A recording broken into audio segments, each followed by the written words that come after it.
I'm a daughter raised by a single father. As your future mother in law, I assure everyone that I will properly discipline her from now on. Please be at ease. Who on earth is telling us to be at ease? The big moment of my life, every woman's dream? During the wedding, a major event, the crazy mother in law Mary suddenly grabs the microphone looking self satisfied. Both the guests and I are appalled. Your beloved son sitting next to me is so embarrassed he's about to cry. Mary, what are you thinking? Are you out of your mind? My name is Amy, a 32-year-old office worker. I met Potter, who's 2 years younger, on a dating app. After dating for 2 years, we decided to get married. We first went to my dad, who cried tears of joy.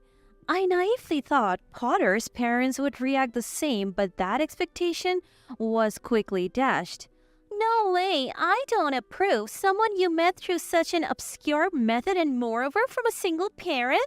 I won't accept it. I was taken aback by the uniquely outrageous Mary. Contrary to her father-in-law, Thomas said, "Hey, that's rude. Sorry, Amy. I still can't let go of my child. Please, take good care of Potter." I had heard Mary was a bit overprotective, but this was beyond my expectations. She's like a monster. Potter is an only child, and Mary and Thomas married late. Mary was 42 when Potter was born.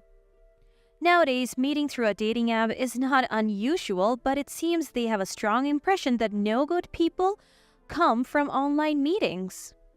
Furthermore, they seem to really dislike the fact that I was raised by a single parent. Children of divorced parents have higher divorce rates. I don't want Potter to go through that sadness. What an absurd claim. I thought, where did she get that information? But it was clear Mary cared deeply for Potter. As she continued her high-handed attitude, I couldn't help but give a wry smile. Enough already. You don't know anything about Amy. Her mom didn't divorce. She passed away in an accident.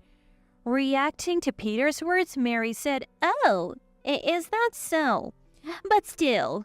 She seemed about to complain when Thomas finally lost his temper.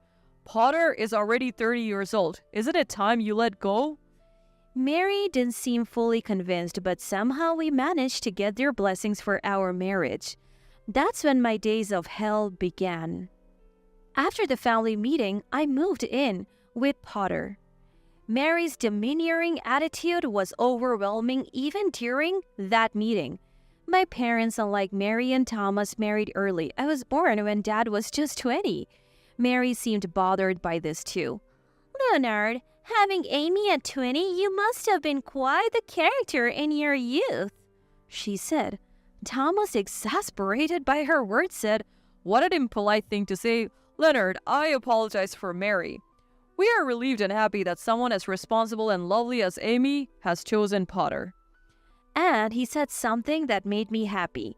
Mary may have thrown rude words, but Dad had been earnestly working hard since graduating high school, even after Mom passed away. "I'll never love anyone more than Effie," he would always say, continually cherishing Mom.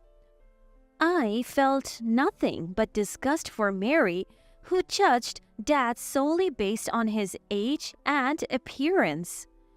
Dad just laughed it off, but he reached out after the meeting. "Mary is quite unique. But are you okay, Amy?" He worried. I had some concerns, but I wasn't living with Mary, so I thought I could manage. The first morning living together arrived. My phone rang at 4 a.m. What? An alarm? A call? Yes? I answered grudgingly. "What's with that pitiful voice? Isn't it time for morning chores?" "Mary?" I was wide awake from the shock. "Morning chores? Does Potter always wake up this early?" Annoyed by my questions, she snapped, "Not his, yours." Confused by her response, I stayed silent as Mary began spouting nonsense. Apparently, a wife must wake up earlier than her husband, clean the house, prepare a warm meal, get dressed, and wake him up. That was the morning rule. Losing my mom at a young age, I momentarily wondered, really? But I quickly came to my senses. Anyway, if you want to marry Potter, this is just basic, understand? Snorting in excitement, Mary said, what era are you living in? I can't do all that every morning. I have work too. Potter said he's fine with a light breakfast and I'll try to do the cleaning on my days off without overexerting myself. I apologized briefly and went back to sleep.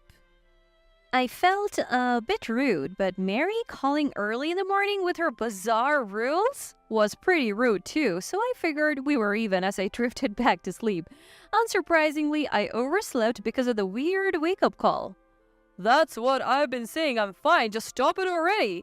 Potter seemed quite angry on the phone. Apparently, Mary, unable to bear that I didn't answer her call, phoned Potter and ended up getting scolded by him. Potter apologized to me profusely. Potter is on my side. Everything will be okay. That alone reassured me. After that day, I didn't hear from Mary again. I heard later that Potter had talked to Thomas, and Mary got a serious talking too. Though I thought Mary was odd, I was too busy to deal with her. The reason was the wedding preparations. Wedding ceremonies are fun to watch, but being on the organizing side was overwhelming with so many decisions to make. I wanted to decide everything with Potter, but then he said, I'm fine with anything. The bride is the star of the wedding, right? I'm just a supporting role, so I want the wedding to be how Amy wishes. He said it like he had made a great point, which made me furious. Huh? A supporting role? What do you mean? Is it my wedding alone? My frustration exploded and I burst into tears. Seeing me cry, Potter looked panicked. No, that's not what I meant. I'll work hard on the wedding preparations too. Let's make it a wonderful ceremony. And he said after that, Potter made sure to attend every wedding meeting with me on his days off. Though we had been drifting apart recently, we started laughing together again like before. Then came the day I was most looking forward to, choosing the wedding attire. I still haven't forgiven what happened that day. I was shocked when I arrived because Thomas and Mary, whom I hadn't seen in a while, were there. It's been a long time. Why are you here today? Unable to hide my confusion, my smile turned strained. Why? When I talked to Peter yesterday, he said it was the dress selection day today. I came to see Potter looking handsome, Mary said in her usual domineering manner. I felt slightly dizzy at her words, and there was Potter, not looking the least bit sorry. Needless to say, the rest of the dress selection was not fun at all for me. Inside the dressing room, Mary was being overly enthusiastic. This one is nice too. Potter looks good in everything. Let's try that one next. Even the planner, Eleanor, seemed strained by the unexpected participation of Thomas and Mary. I have never seen a mom so involved in her son's outfit selection. Quite a mother-in-law you have there. Are you okay? She whispered to me, leaving me feeling embarrassed. Nevertheless, I refocused and chose a dress. Among the many options, I picked my dream mermaid-style dress. I had always admired its beautiful line since attending a friend's wedding. I had been dieting and even gave up my favorite chocolate attending the gym and spa just to fit into this dress. Trying it on, Eleanor commented, "Wow, you look beautiful. It suits you so well." Her words filled me with joy for all my hard work. Thomas nearby added, "Amy's tall and slender figure makes the dress look even more stunning." Hearing this, Mary approached and said, "Oh no, what a vulgar dress. It's showing off your body too much. Are you trying to attract men's attention or what?" Her command was incredibly rude. "Not at all. This is a popular dress and suits her very well." Eleanor quickly intervened, but Mary was not listening. "At our wedding, my brothers will be there too. Do you want to make a fool of me with such an indecent daughter-in-law? That's why I didn't want this marriage in the first place." After all the days off I took for the appointments, after all the dieting, my dream dress was being called vulgar? Am I really becoming part of this family? This is impossible, right? My pent-up anger exploded. Enough. Why does our wedding have to be according to your wishes? What do you want me to wear? Something like your Robert-like outfit and huge shoulder pads? Mary's face turned red at my words. Eventually, Potter and Thomas intervened in our argument. You're unbelievable. Apologize to Amy. She looks great. Your comments are what's questionable. Thomas scolded. He apologized to me and then dragged Mary away. Despite that was also Amy's fault, right? I agree with Mom this time. I also have doubts about that dress. Choose something more modest. Potter said. I was deeply hurt by his words. I had always told Potter I wanted to wear a mermaid dress and he had agreed, but now, doubting whether I should continue with the marriage, I decided, I'm going back to my parents' house for a while. I'm not sure if we should get married like this. Potter was silent for a moment before saying, my feelings haven't changed. Despite his words, I went back home. Dad, I'm sorry. The wedding might be off. To this, Dad simply replied, I see, and asked no further questions. I felt deeply sorry that Dad had been looking forward to seeing me as a bride. Alone with my thoughts, I began to reminisce about the fun times Potter and I had shared over the past 2 years. We had met on a dating app, introduced by a friend, and at one point I even believed it was destiny. Our family-only wedding was next month, invitations already sent, and my cousins had expressed their excitement. Eleanor had been a great help, and the thought of it all being for nothing just made me sigh.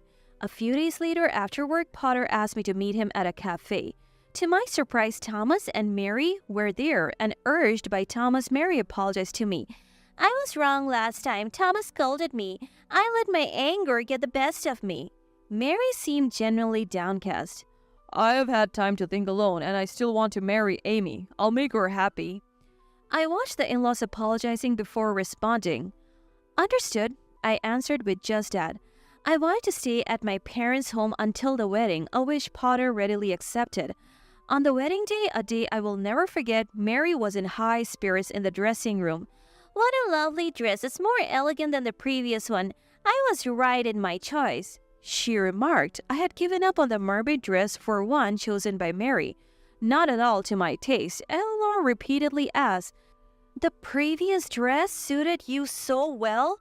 Are you sure about this one? And she repeatedly spoke to me. Honestly, I didn't care anymore about the wedding. The family-only wedding proceeded smoothly until near the end when Mary stood up and grabbed a microphone. Thank you all for being here for Potter's sake, she began, to Potter sitting next to me. What? I haven't heard anything about this. As I tilted my head, Potter seemed to be in the same boat, shaking his head. Mary continued, Amy being raised by a single father will be disciplined by me, her mother-in-law, to learn the wife's rules. Rest assured, everyone. What did she just say? Mary looked pleased with herself while Potter seemed embarrassed to tears. The audience was silent, perhaps thinking Mary was joking. A wife wakes up earlier than her husband to clean the house, prepare breakfast, and must always be well-groomed. At night, she cleans again and goes to bed after her husband. She proudly recounted the same things she had told me on the phone before. The guests showed visible disgust, and even Potter's relatives had strange expression. This is absurd. I watched Mary's one-woman show, wondering if this was her idea of revenge. It was utterly pointless. At this moment, Thomas, sitting next to Mary, interjected, Is that all you wanted to say? What? Mary seemed surprised that Thomas joined the conversation. I'm speaking now, be quiet, she snapped. No, I've had enough. Do you even have the right to lecture others? You used to be diligent with chores when Potter was home. But what about now? Thomas revealed that since Potter left, Mary had been neglecting household chores and he was doing most of them now. I couldn't believe how audaciously Mary had behaved towards guests. Thomas's revelation prompted laughter from some guests. Then Dad stood up. Is my daughter Amy being sent to prison or something? She can't live in such a house. Don't insult my precious daughter. Dad's words brought tears of happiness to my eyes. There were quiet claps around the room. Mary, with her face red and receiving cold stares, looked around in dismay. Amy, say something. Amy, isn't this situation awkward enough? Despite his mom creating the situation, Potter pathetically relied on me, so I stood up with the microphone. Ladies and gentlemen, I'm canceling the wedding here and now. We will return your gifts immediately. The room buzzed with murmurs, some clapping. Potter looked shocked. Mary, too, was surprised by my decision. As you can see, I'm not liked by Mary. The dress I'm wearing was chosen by her. The dress I really wanted to wear was deemed vulgar and indecent by her, and I can't follow her nonsensical rules, so I'm calling off this marriage. This declaration was met with applause from my relatives. Hey, what are you deciding on your own? I'm allowing this marriage. A son's wife should just listen to her mother-in-law. Thomas scolded her. Shut up now. Amidst the chaos, a relative from Potter's side spoke up. You, be quiet. Weren't you the one who was tormented by your mother-in-law in your first marriage and cried back to your parents' house? How can you do the same? Apparently, Mary had been divorced once and suffered greatly at the hands of her mother-in-law in her first marriage. Despite such an experience, what a dreadful person. Mary fell silent at this revelation. Huh? You're really canceling the wedding? I'll sue you for breaking up the engagement. Potter glared at me fiercely from beside me. But I wasn't scared at all. Huh? You dare say that while I was at my parents' house, you already engaged, brought a woman you met on a dating app to our home. I can't marry someone as despicable as you. Potter's face paled. Well, he stammered. Everyone, Potter just said he would sue me for breaking off our engagement despite him cheating during our engagement. I know everything, so go ahead and sue. How dare you say such a thing? Screw you. My revelation caused an uproar at the wedding venue with condemnation pouring in towards Potter. During my time at my parents' house, my friend Nettie contacted me. Is this your fiancé, Amy? The photo was unmistakably Potter, and it was from a dating app, where he appeared to be seeking a new relationship. I had deleted the app soon after meeting Potter, but he apparently hadn't. Perhaps he had been deceiving me all along. I hired a private investigator who found that Potter was bringing women to our home while I was away. They were nice. He claimed to be working late, but now I wondered... What a mockery. I went through with the wedding only because of a call from Eleanor. Potter's mom contacted me, wanting to read a letter at the wedding in secret. I immediately sensed that spiteful Mary was plotting something. No wonder she was in such a good mood. I simply used her scheme against her and returned it doubled. However, I felt sorry for the guests. I thought I might have gone too far, but seeing their faces of despair was satisfying. It was really good that we hadn't married yet.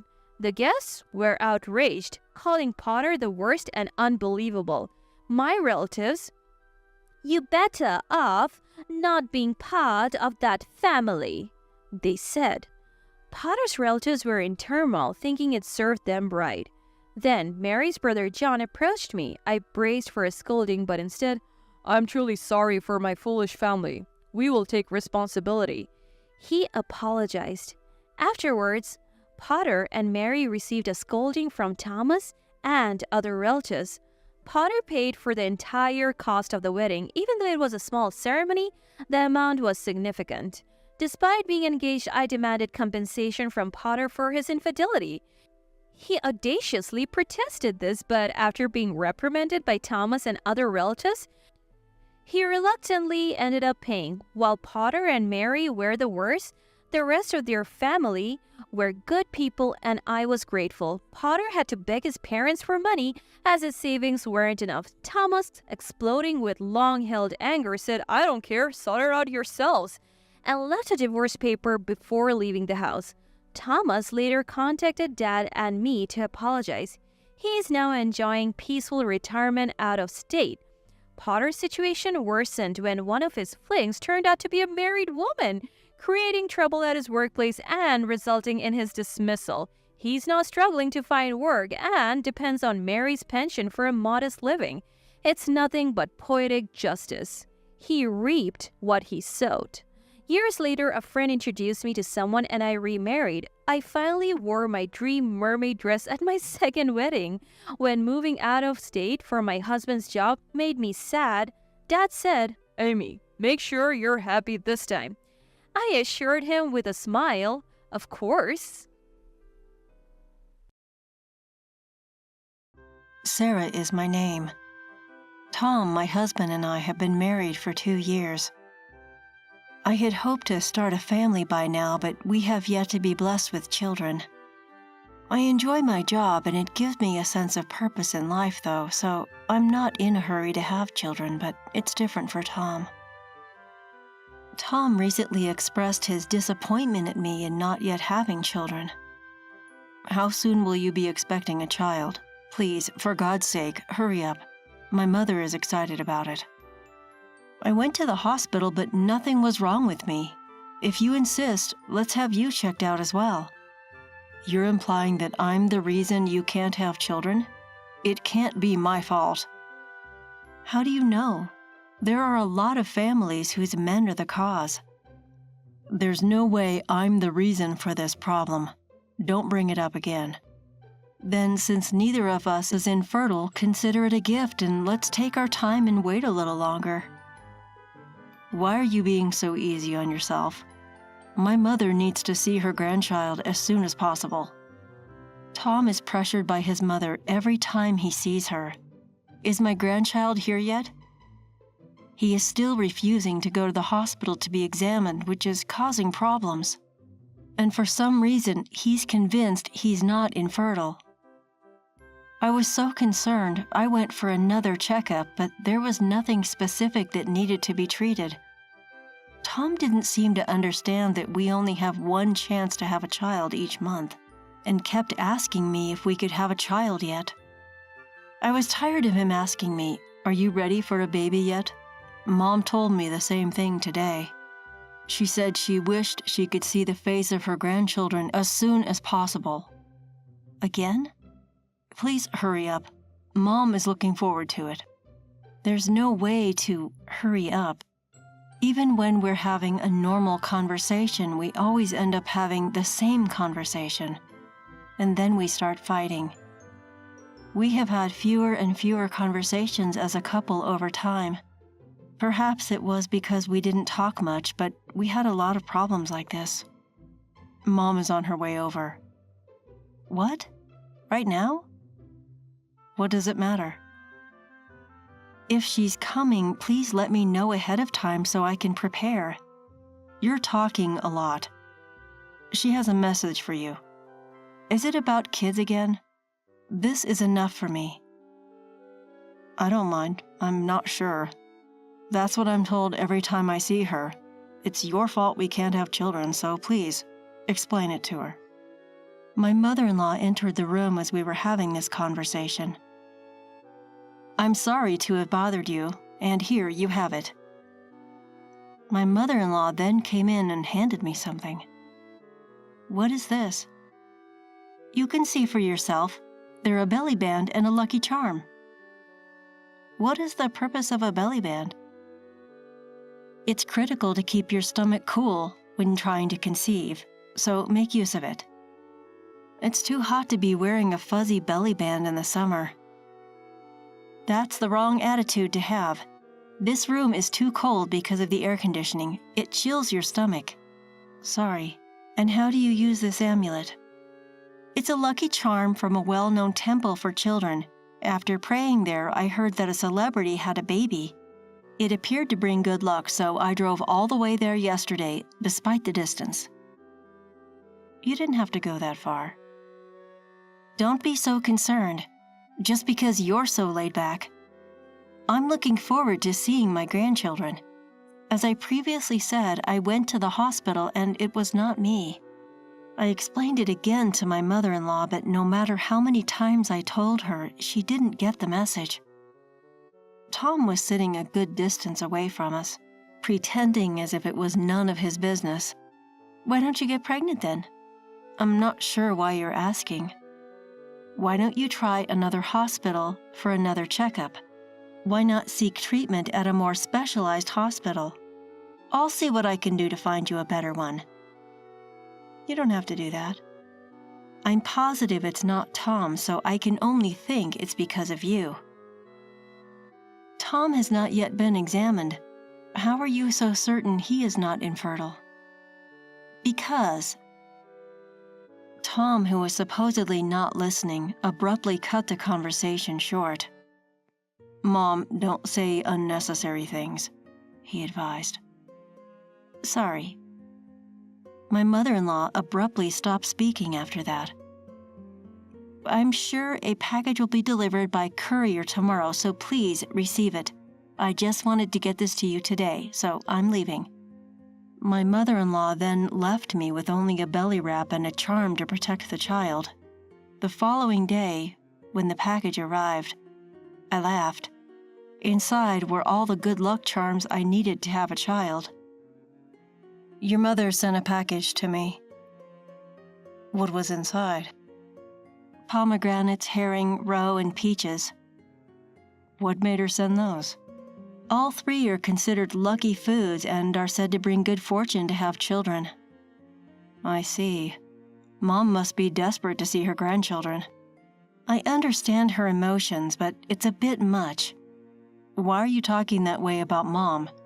She is genuinely excited about the birth of her grandchild. Don't you think you're under pressure as well? Yes, but it's not my concern. It's none of my business. It has nothing to do with me. What do you mean it has nothing to do with you? It's between us because we're a couple. It's your fault you are unable to have children, so no, it is none of my business. It's all my fault that I can't get pregnant. But I've been to the hospital and they say nothing is wrong with me. So why don't you go to another hospital and get a thorough examination like my mom suggested? Why don't you ask her to help you find a good hospital?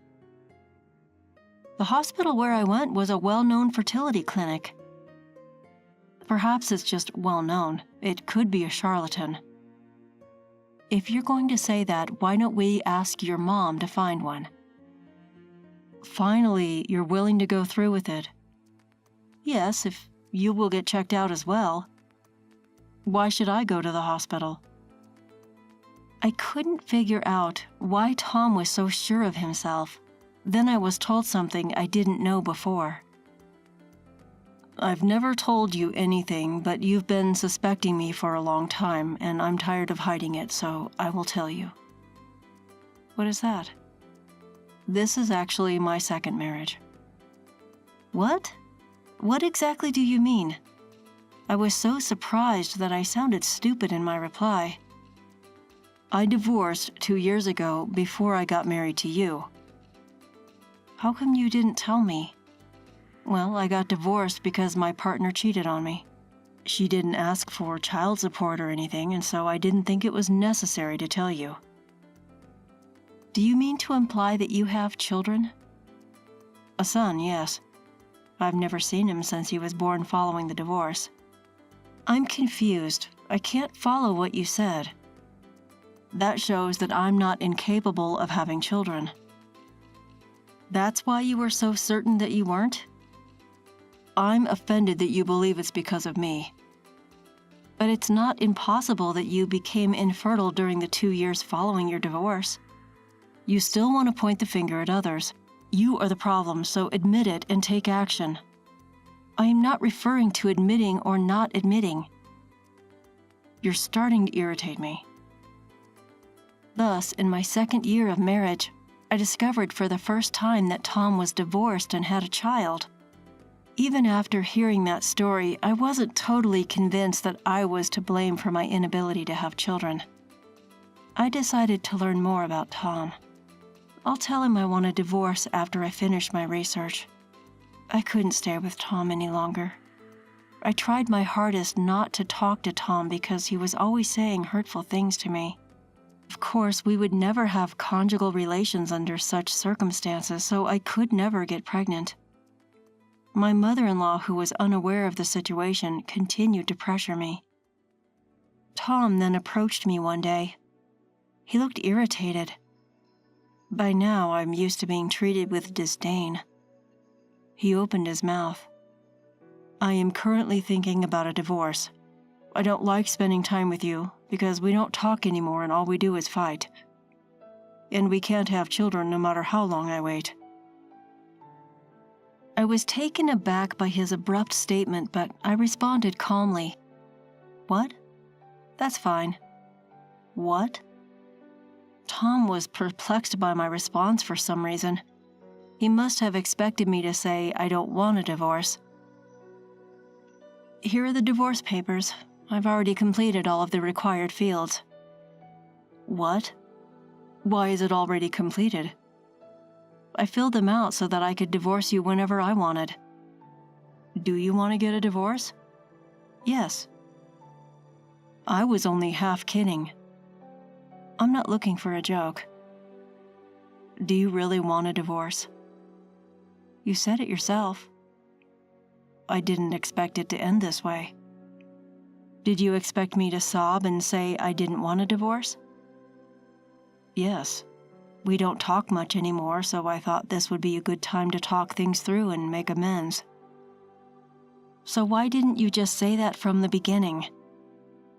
I want things to return to how they were. That's impossible. I'll divorce you right now if that's what you want. That is something I do not want you to do. I'm not sure what you meant when you told me you wanted a divorce. Tom continued to complain, despite the fact that he had told me he wanted a divorce. Despite the futility of the situation, our discussions continued. Then my mother-in-law arrived in good timing. What's going on all of a sudden? I went out with some friends and brought you some souvenirs. Souvenirs? She presented me with another amulet. I went to a different childbirth shrine, so I brought you back a souvenir. I've been praying there, and I'm confident it will bring you good fortune this time. We don't need this anymore. My mother-in-law's face lit up at these words. She looked to have misinterpreted something. I had a feeling things were about to get complicated again. Well, whatever. Does this imply that you no longer require it? What? Finally, I suppose it's because of all my efforts. I'm so relieved. It is partly correct. We have to go again to pray our appreciation. My mother-in-law stood in front of me, a happy expression on her face. Tom stood next to me, his eyes downcast, saying nothing.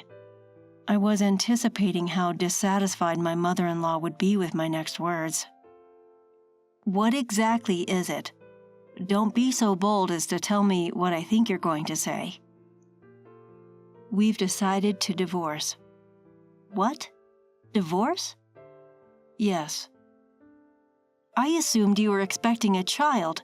What do you mean that you're divorcing? We were just discussing it. Was this a sudden decision? Not at all. I've been considering it for quite some time. Are you going to flee because you can't have children? That is not the reason I am divorcing him. But that's okay. If you are incapable of getting pregnant, it's better for him to divorce you and marry a second woman. It will be a third marriage, not a second marriage. You knew that? I found out about it the other day. His ex-wife became pregnant shortly after they divorced. Okay. So I can only conclude that you were the culprit. If you leave, I will be relieved. I see. Tom has always been popular with the girls. He'll soon find a partner. Hopefully, our next meeting will result in a pregnancy. So if you've already made up your mind, get divorced as soon as possible. I'm leaving. You two discuss the rest. My mother-in-law then left. She walked away without knowing the truth. We carried on our conversation. Let's file the divorce papers right away so we can be divorced. I want to have children soon, and now I realize I dislike spending time with you. Let's go ahead and get divorced. Then quickly write it. I handed him the papers to complete his part. All I needed to do was turn them in. Tom, by the way, you will have to leave the house when we divorce. What? Why? I'm making mortgage payments. Have you forgotten? My parents paid off the loan and bought this house all at once. You are simply repaying my parents' loan. I was. So you're leaving because of this? I believe we had quite a bit of money saved up. I don't have any money saved up. But didn't you say you had approximately 10 million? That is the money I saved when I was single. As a result, it is not included in the property division. As a result, neither the house nor the money will be mine. That's correct. Well, it doesn't matter. You're taking a new path. Yes. In addition, I'm going to sue you and your mother for emotional distress. What? Why? For so long, you've treated me like a defective human being, saying horrible things to me. It's the truth. Do you really believe I'm the reason I couldn't conceive? It's self-evident. I have a biological child. I told Tom, who had no idea what was going on, everything. It appears that your child from your ex-wife is not yours. What nonsense are you talking about? I was curious about Tom's partner after learning that his marriage to me was not his first, so I searched his house for clues. Soon after, I discovered a picture. Tom is the type of person who keeps old memories rather than discarding them, and I discovered a few memories in the back of a drawer in his work desk. I looked up her name on social media. Fortunately, I got a hit right away. I quickly discovered what kind of person Tom's ex-wife was. Isn't this your ex-wife? I showed him the screen from SNS. Tom looked surprised. It was no surprise. Is the child in this picture your child? Tom was perplexed. I went on with my story. This child clearly has a foreign face. I was looking at your ex-wife's SNS and her husband is from another country. I'm not familiar with him. It seems that they're living abroad. I divorced my ex-wife without much debate because she cheated on me. But before the divorce, she got pregnant and claimed it's our child. I'm pretty sure it was his child. Really. In any case, you have no biological children. Is it possible that I am the reason you are unable to have children? That, I believe, is most likely the case. I did go to another hospital and my body was fine. I'm also going to get checked out.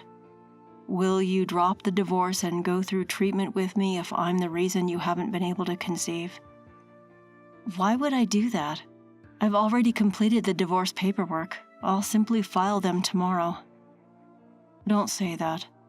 I still like you. You don't like being around me, do you? If you're so popular, you'll find someone new soon, as your mother predicted. Let's talk about it again. I'm going to file for divorce tomorrow, and I'd like you to pack your belongings and leave this week.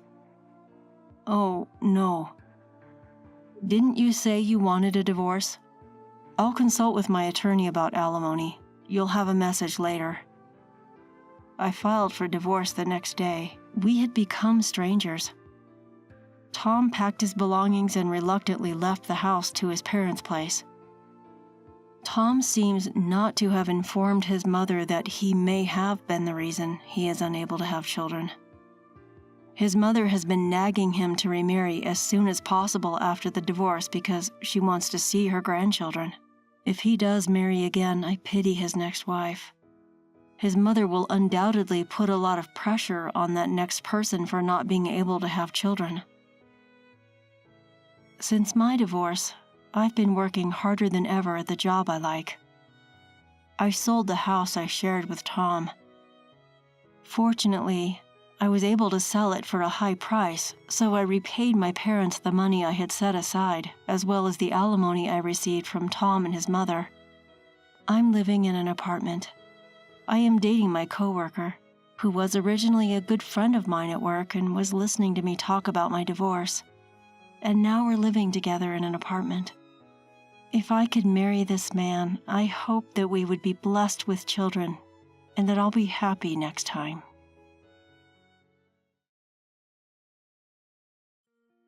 What's the deal here? This place is filthy. You're obviously using your illness as a way to slack off on housework. You know how much I like things clean. Normally, you should come home even from the hospital to clean and greet your husband. The man I call my husband is likely not human. He must be a devil or something. Otherwise, how could he say such absurd things to his wife who is in the hospital for cancer? But what this clueless man doesn't know is that he is about to hear.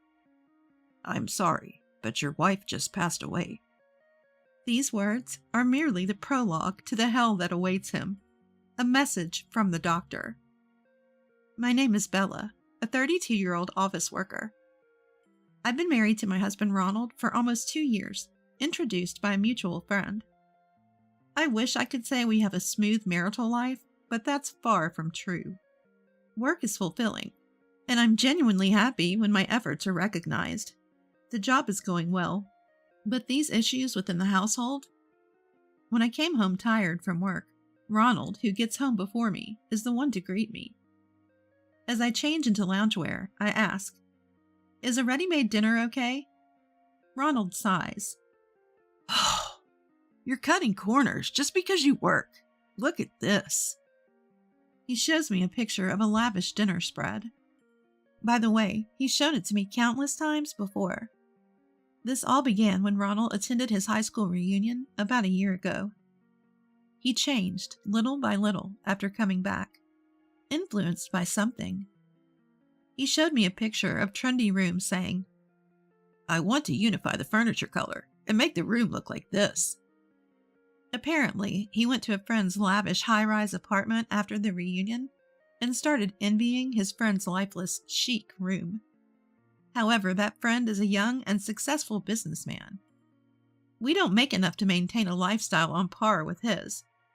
Next, he suggests moving to an apartment that would cost 3 times our current rent. So, how are we going to pay for that?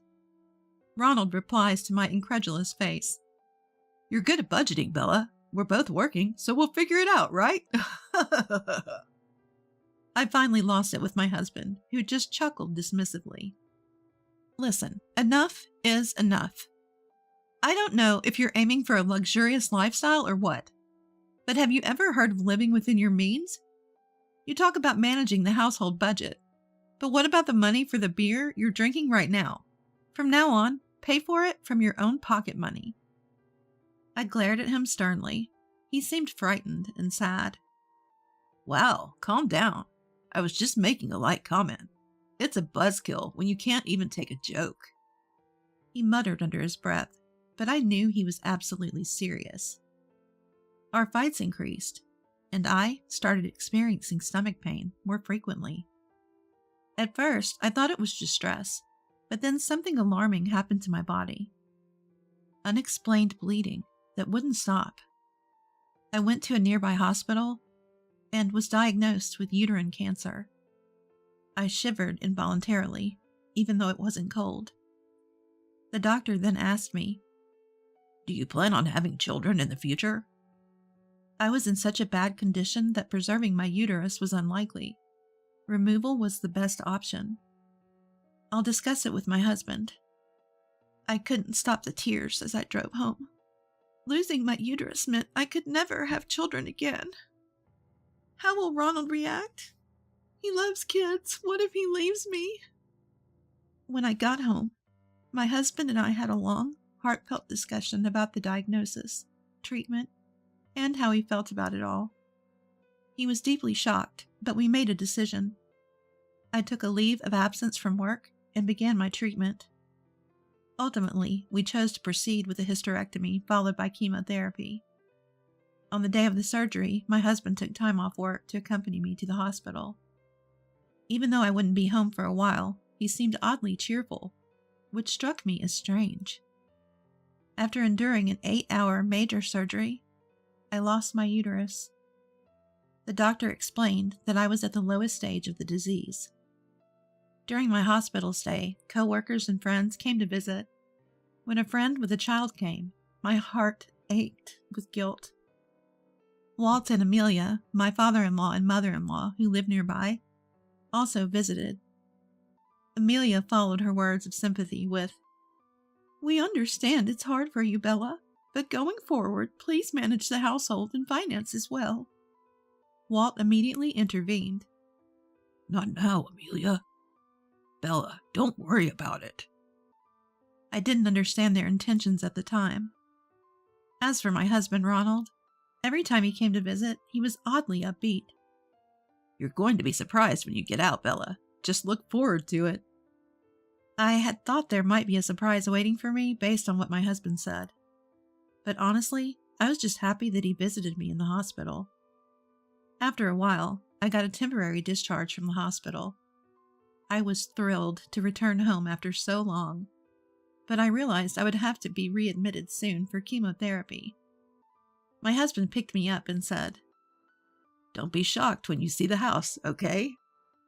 A feeling of unease washed over me. What? What is this?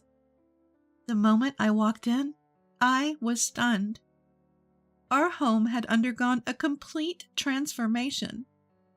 What used to be a light, airy space with white tones was now dark and chic, filled with black furniture. My favorite sofa, table, and even the rug were gone. In their place were pieces that catered entirely to my husband's taste. Even the appliances were new and black, as if coordinated to match everything else. When I froze in shock, my husband gleefully said, "Cool, right? I did this all by myself.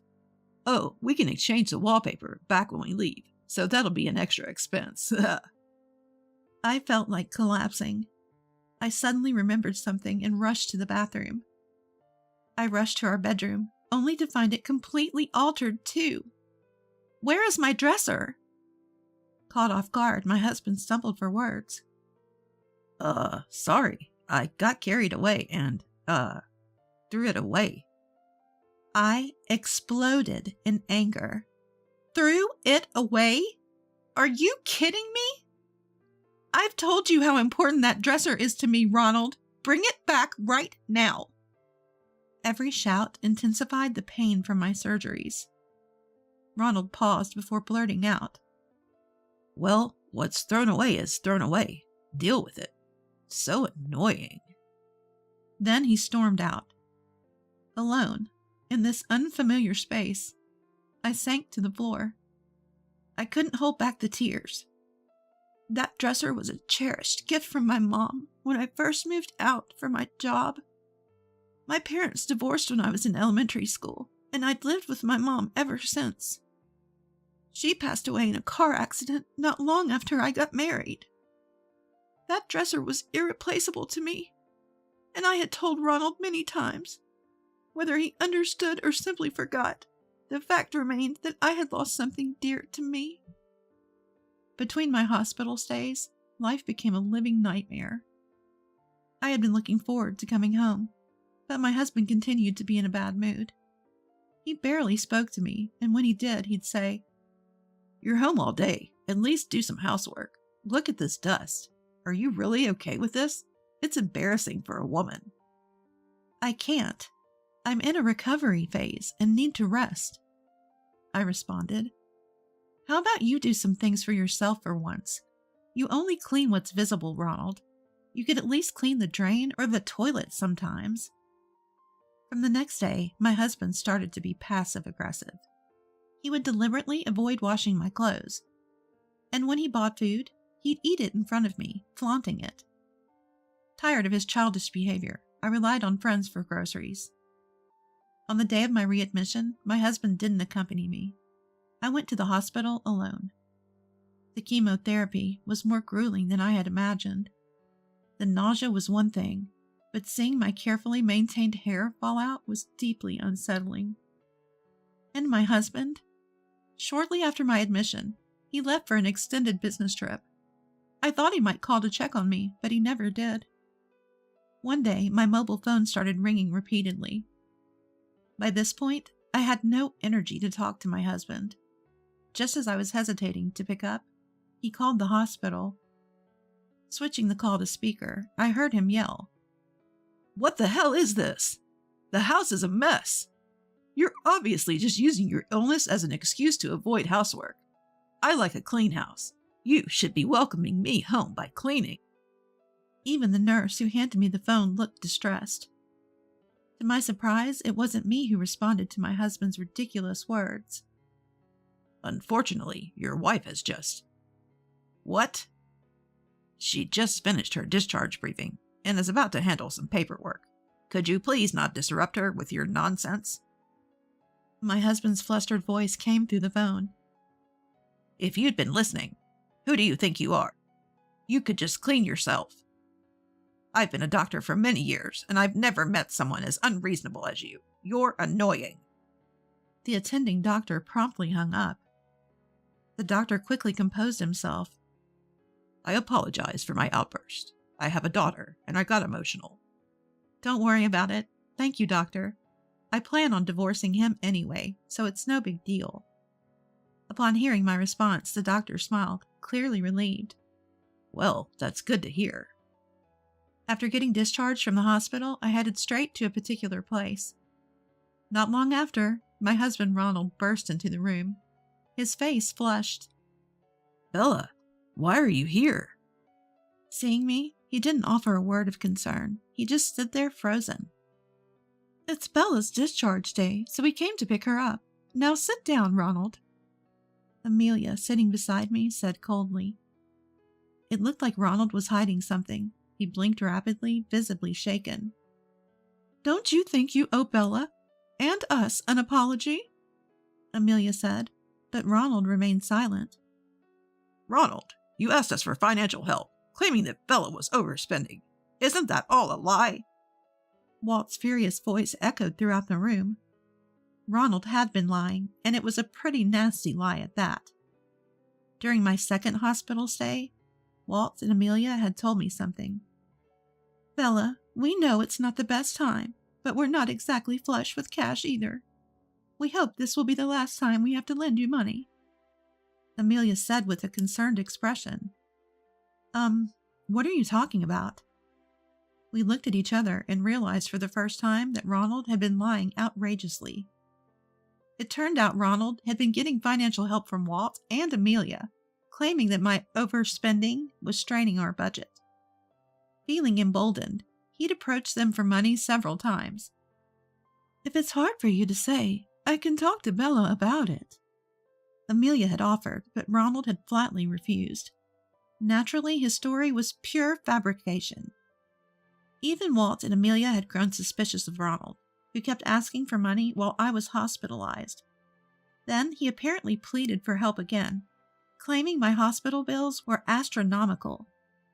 Upon hearing this, I instantly knew where the money was going. I said to Walt and Amelia, "Once you step into our home, you'll quickly see what Ronald spent the money on." I handed them the house key. As expected, Walt and Amelia came back to the hospital room with astonished looks on their face. "What's up with that room? How much did it cost to change it like that?" I didn't hold back when I told them that Ronald had acted on his own without consulting me.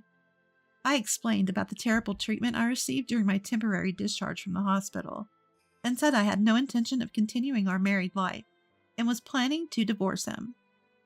The most frustrating part was that he threw away the dresser my mom had bought for me. I'm not coming back. Amelia grabbed my hand.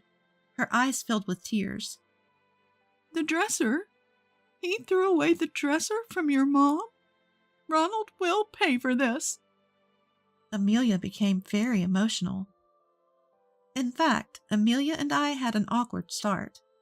But during a visit to her family home, I had admired a beautiful chest. "It's lovely," I commented. Amelia beamed. "Actually, this chest was passed down from my grandmother to Mom, and from Mom to me." When I told her about my cherished dresser, she responded, "That's so wonderful. Keep it close. I don't have a daughter, so if you want, this chest is yours." I was really happy when she told me that. I have no intention of continuing as a couple with Ronald. Think about it. If the roles were reversed, I'd want to slap you right now. Ronald, now yelling, responded, Divorce is extreme. You should be grateful. I made that room stylish. I have to live in a room that's not even to my taste. I shot back. It's way too dark.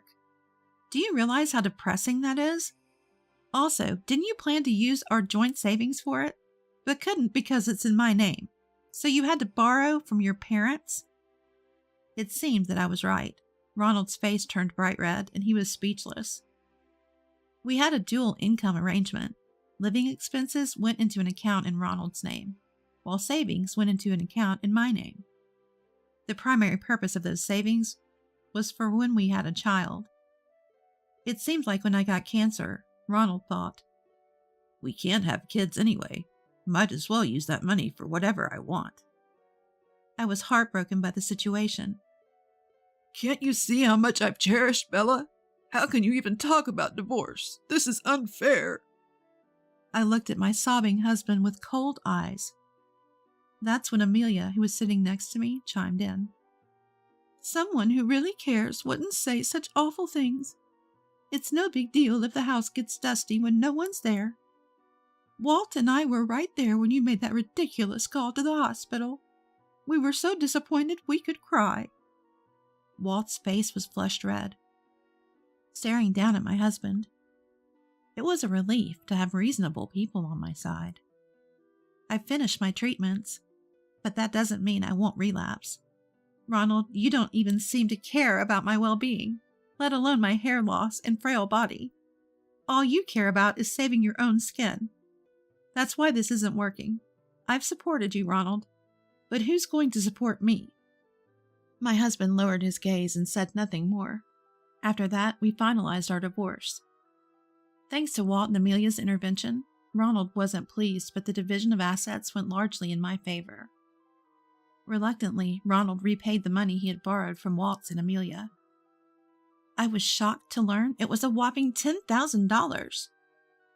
Turns out Ronald couldn't afford to keep the apartment we'd been so particular about, and he had to move out. The floors were scratched from dragging furniture, and there were even holes in the walls. Even worse, it turned out he had replaced the wallpaper without permission. He insisted these damages were there when we moved in, but backed down when the management company produced move-in photos. By the way, I was the one who provided those photos. So it looks like Ronald incurred some repair costs when he moved out. It wasn't a huge sum, but he couldn't even pay that. He asked Walt and Amelia for help, but they disowned him and kicked him out, Amelia later told me. He's in a cheap apartment now, struggling with debt. I still think he should have just made do with what he had, instead of living beyond his means. I heard from a friend, who works at the same company as my ex-husband, that he's now viewed as the creep who tormented his sick wife, especially among the female staff. He brought it upon himself. He'll regret it for the rest of his life. As for me, I'm savoring living alone again after years, all while keeping a close eye on my health. I plan to return to work once I feel more stable physically. My boss has been understanding, telling me to take it at my own pace. I'm so grateful. I still catch up with Walt and Amelia from time to time. It's really great, that Mom's dresser came back to you, Amelia says during one of our phone chats. I nodded in agreement. When I moved, I took some stuff I didn't need anymore to a thrift shop. While the items were being appraised, I froze. Wait a minute. There it was. My dresser that my mom had given me. Whether someone found it in the dump and brought it in didn't matter to me. It may not be a pricey piece, but there's no dresser that could replace it for me. A few days later, the dresser, now cleaned up a bit, arrived at my new place. Etched in small letters on the back corner of the dresser were the words, Bella, never give up, penned by my late mother. Life has its ups and downs, but remembering Mom's words has kept me pushing through. And that's not going to change. I'm all set to live my new life with strength and joy, without backing down. Do you swear to obey your husband in all things? If not, do you swear to divorce him? The voice of the mother-in-law-to-be echoed audibly in the holy ceremony. Looking at my soon-to-be husband, who was dressed in formal attire and waiting for my response with a shy expression, I felt a sense of despair about this marriage. My name is Emily. I lost my mom when I was young, and it's been just me and Dad ever since. Despite his busy work schedule, Dad did everything he could to make sure I wasn't lonely. During long vacations, he'd take me to various places to make memories. Whenever I'd start crying, missing Mom, he'd console me, tears in his own eyes. He is a kind dad.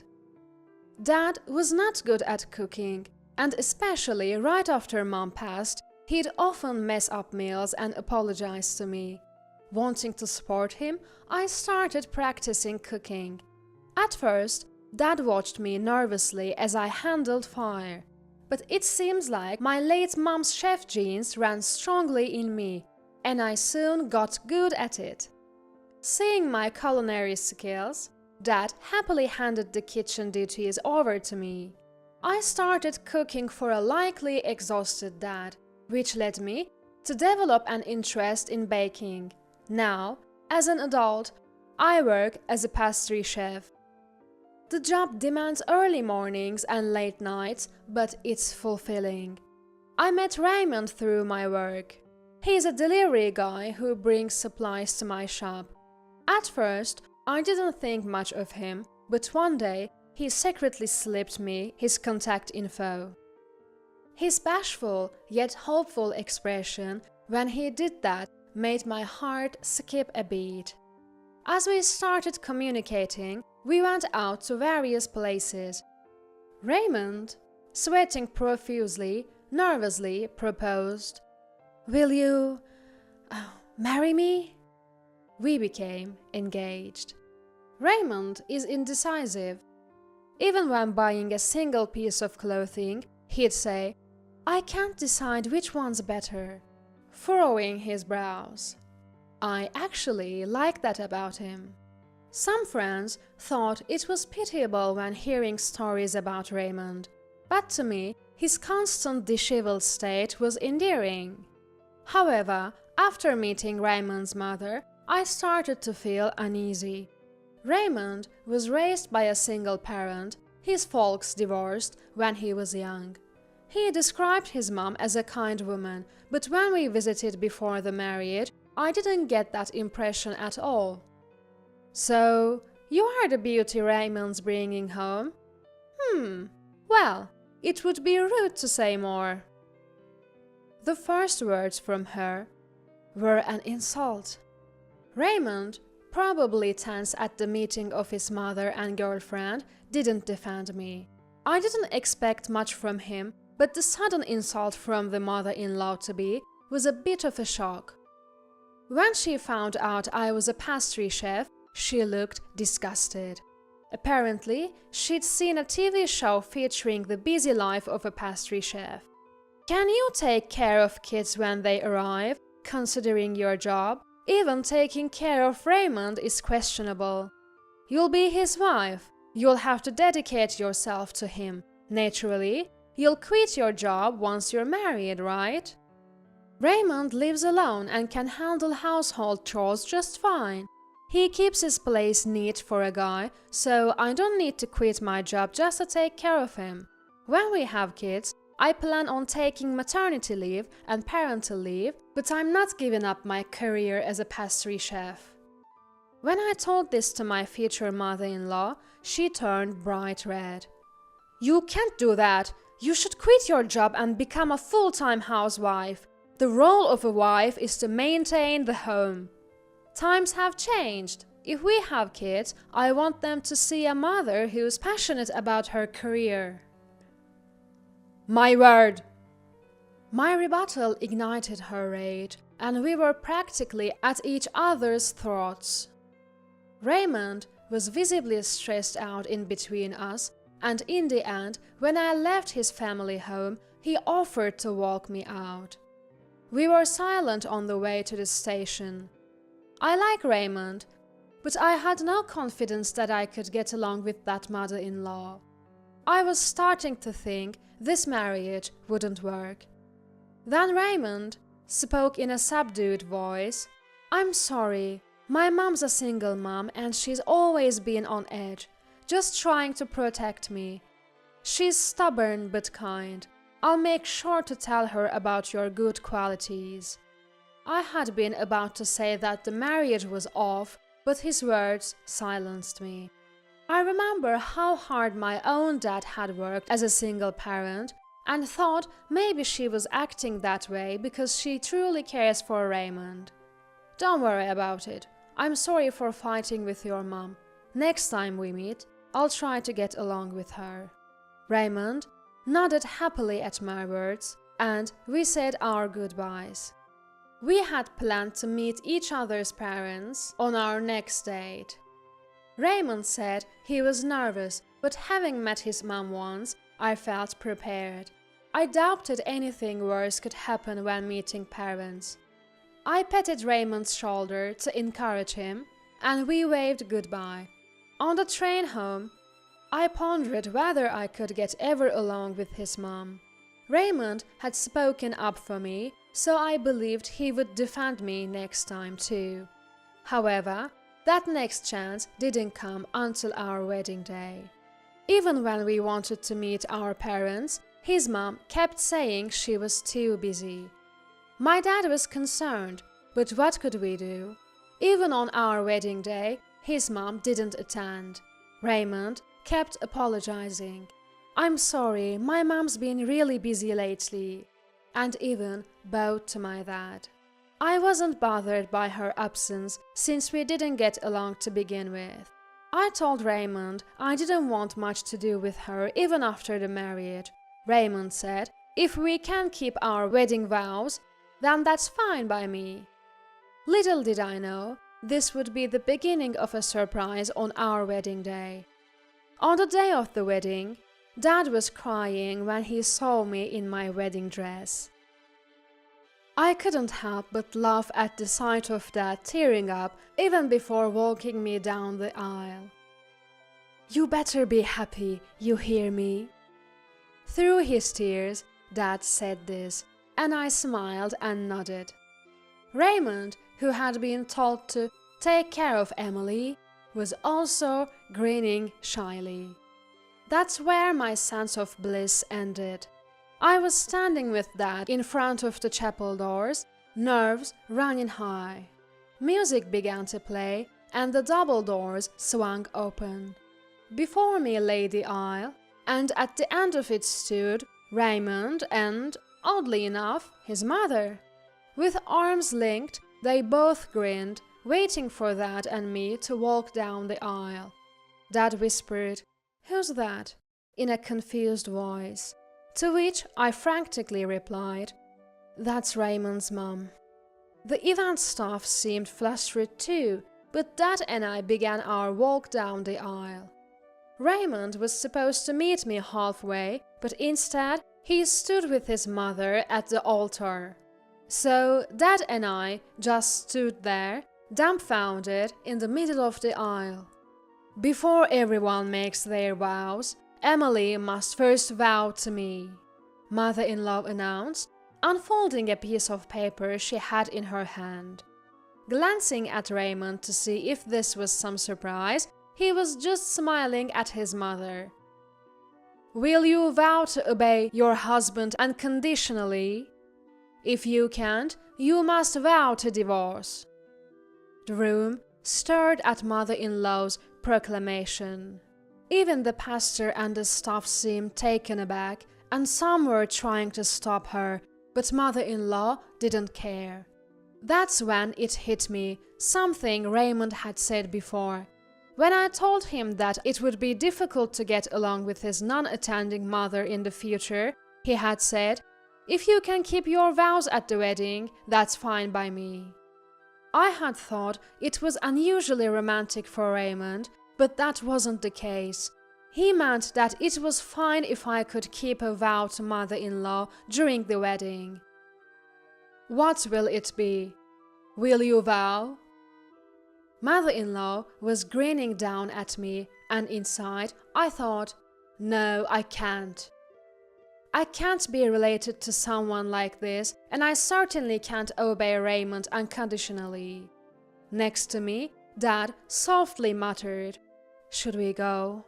To which I nodded and said, "Yes." As I started walking back down the aisle, my soon-to-be mother-in-law yelled, "Where are you going?" I turned around and made myself clear. I can't go through with this.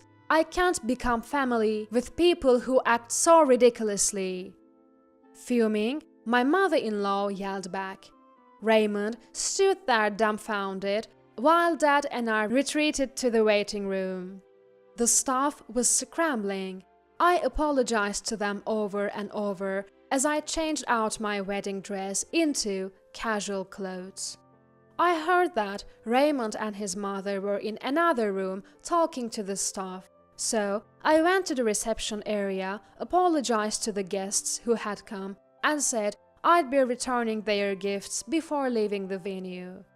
It was a heartbreaking ending, and I apologized repeatedly to Dad.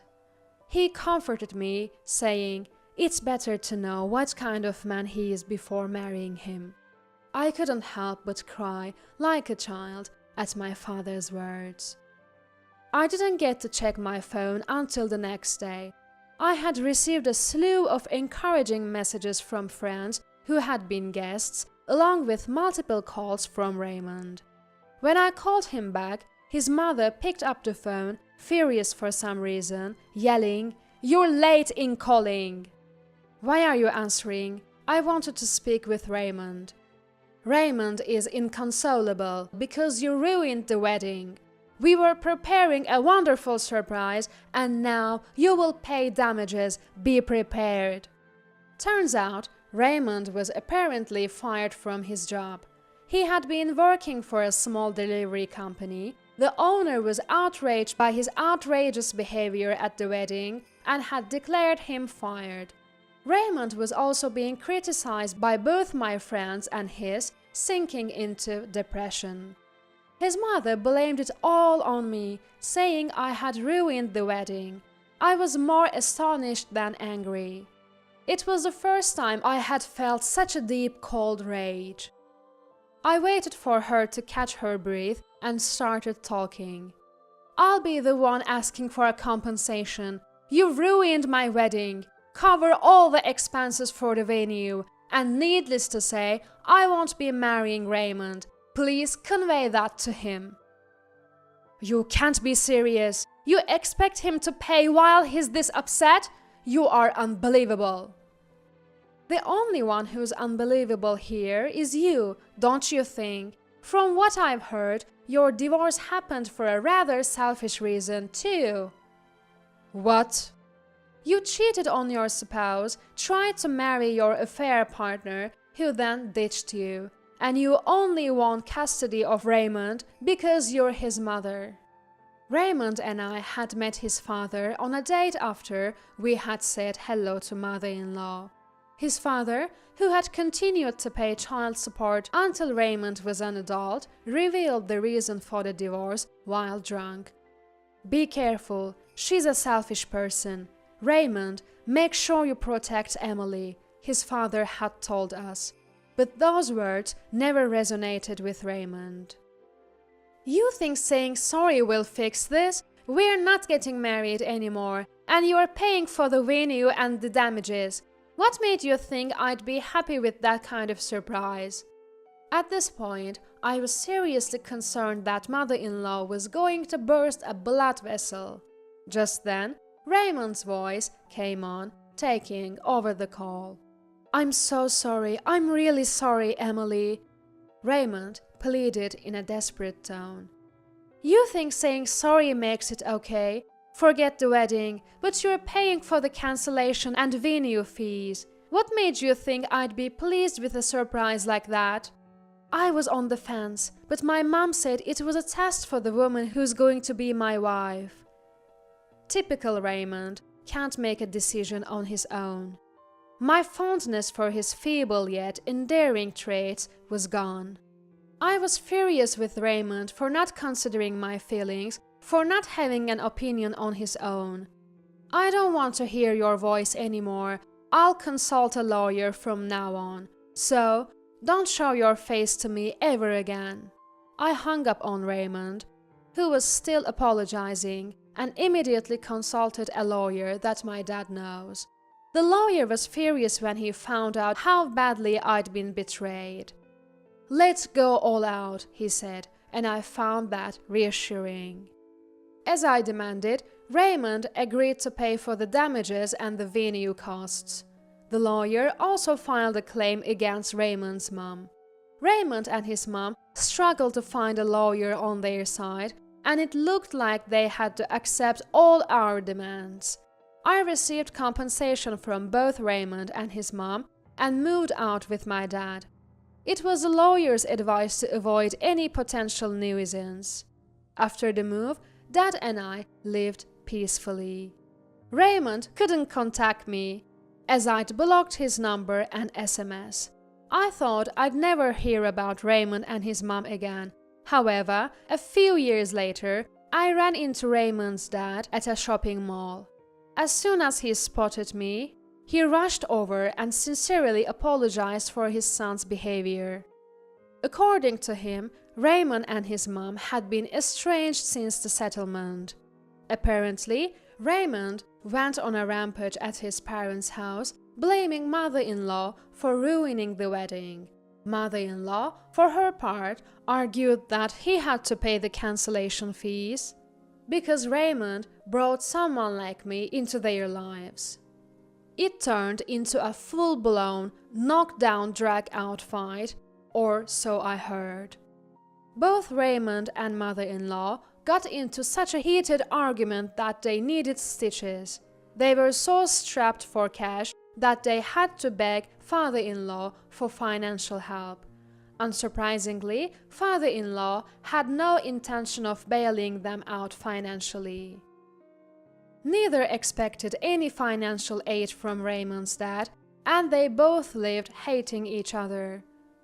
"I hope you find happiness, Emily," he said. Feeling a bit shy, I touched my flat belly. "I intend to."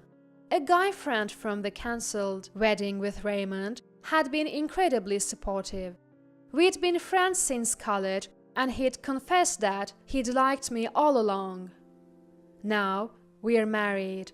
We didn't hold a ceremony as I'd had enough of weddings, but we did have wedding photos taken. Now, I'm pregnant. Raymond's dad genuinely wished for my happiness. When I report this to my husband, he assured me, "Don't worry, I'll take both you and our baby happy." Despite a terrible wedding experience, I found a new life of happiness, and I intend to protect this happiness. Mom is unconscious! The phone call from my brother during work was shocking. Our mother, who lives alone, resides near my brother's place. Being a worrier, my brother checks on her whenever he has time. Today, after finishing work, he stopped by our childhood home. He had called her before heading over, and she said she would prepare food for him. Yet, there was no response at the intercom, so he thought something was wrong and unlocked the door. He found our mother collapsed in the kitchen and quickly called an ambulance. My name is Susan. I'm 32 years old and work as a staff at an electronics store. Our father passed away from an illness about 5 years ago, leaving our mother living alone in our childhood home. I have been living alone because I often work overtime, and it's more convenient to be close to work. It's only about a 10-minute train ride to our childhood home, so I visit about once a month. Just recently, I saw our mother in good health at home.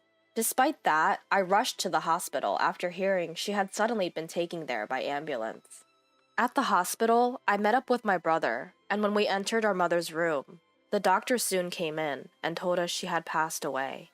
The cause was a heart attack. I was stunned, unable to accept the reality, but I couldn't dwell on my sadness. Unlike our father's illness-related death, I had never even considered the sudden loss of our mother, so there were many things to do for the funeral. By the time we finished the funeral, both my brother and I were exhausted. After that, we decided to split up and handle various procedures. First, we went to our childhood home to sort through our mother's belongings. As my brother and I were heading there, I spotted a cell phone store. Come to think of it, we need to cancel Mom's cell phone plan, right? I'll ask what we need to do. I could have called and asked later, but since it was on our way back, we decided to stop by. The cell phone store was busy when we arrived. On second thought, it was peak season. The store had a big promotion for student discounts, and none of the staff paid any attention to us. Did they think we had no business there because we weren't students? Slightly annoyed, my brother and I entered the store. I was approached by a staff who looked like an information staff, so I said, "I'd like to ask you about cancellation." The female staff made a blatantly disgusted face. "You want to cancel? Please wait a moment." She seemed a bit younger than me, but her attitude was quite rude. I just wanted to ask about the required documents, but she was busy, so it couldn't be helped. My brother and I waited, and I noticed the same female staff member treating a parent and student with a bow and a smile. Sure, cancellations might not generate revenue, but we were longtime customers, so at least they could treat us fairly. My brother remarked that it was busy and started looking up information about bank cancellations on his smartphone. The other staff members were also busy, and the guide blatantly ignored us. I couldn't take it anymore and decided to speak to the female staff member again. "My mother passed away, so we want to cancel her plan. If you could just tell us the required documents, we'll gather them and come back. How soon can you help us with that?" Though I was upset, I'm a working adult too. I tried to convey my message as politely and concisely as possible. Then the female staff said, "The person themselves should come for the cancellation. Just bring a driver's license." I wanted to say, "Were you even listening?" But I held back. "So my mother has passed away, and we want to cancel on her behalf." As I said that, the female staff furrowed her brow. "As I said, we can't cancel it without the person themselves." Frustrated, I snapped, "I told you, she's deceased." Then the female staff laughed and said, "Well then, bring her bones." She made a shooing gesture. There was no point in staying here any longer. Let's just go home for now. My brother seemed upset as well. I glared at her and left the store with my brother. I thought about talking back, but we were near our family home, and I didn't want to cause a scene in front of the neighbors, so I held back for now. A few days later, we went to the cell phone shop again. We didn't want to be charged for another month, so we wanted to cancel as soon as possible. Since I work at an electronics store, I asked a colleague in the mobile department to look into it and gather the necessary documents. Our electronics store couldn't handle the cancellation process, but if we take a death certificate to the shop, they would accept it. I sometimes see customers complaining about not being able to cancel at our store, and I finally understood how they felt. I never thought about the differences between mobile shops before. We were still in the process of cleaning up our family home, so I met up with my brother there, and we headed straight to the cell phone shop. We considered going to another shop, but it wasn't our fault, so why should we have to accommodate them? Plus, other shops were far away. We entered the shop, hoping that the female staff from before wouldn't be there. However, she was the one greeting customers again. She seemed to have forgotten about us, so when I said, "We were here before, and our mother passed away, so we came to cancel her cell phone," the female staff looked shocked as she looked at my face. "I brought the necessary documents, so please proceed." As I said that, she put her hand on the earpiece she was wearing. By the way, the earpiece is a type of small radio, which I also wear at work. She reluctantly led us to a table. She probably received instructions from her supervisor to do so. I wanted someone else to handle it, but we just wanted to get this over with and leave. As soon as I thought that, she sat down with a mocking smile. "I told you last time, right? We can't cancel without the person themselves. So where's your mother? Is she just invisible to me or something?" What's with that attitude? Just before I snapped, my brother held me back. I didn't understand why, but my brother calmly said, "We brought the person themselves," and placed a bag on the table. The female staff looked into the bag with a mocking expression. My brother silently opened the bag. Inside was the female staff didn't seem to know what it was, so she leaned in with a puzzled expression. My brother opened the lid and said, "These are her bones." The next moment, the female staff member said, "Phew!" and fell from the high chair she was sitting on. An incredibly loud noise occurred, and another male staff rushed over. The male staff seemed flustered, but the female staff's face turned pale, and she didn't speak. I said to the female staff, "Could you stop making that face as if you've seen a ghost? Is this your first time seeing cremated remains? But you're the one who told me to bring them, right?" Then the male staff began to bow his head.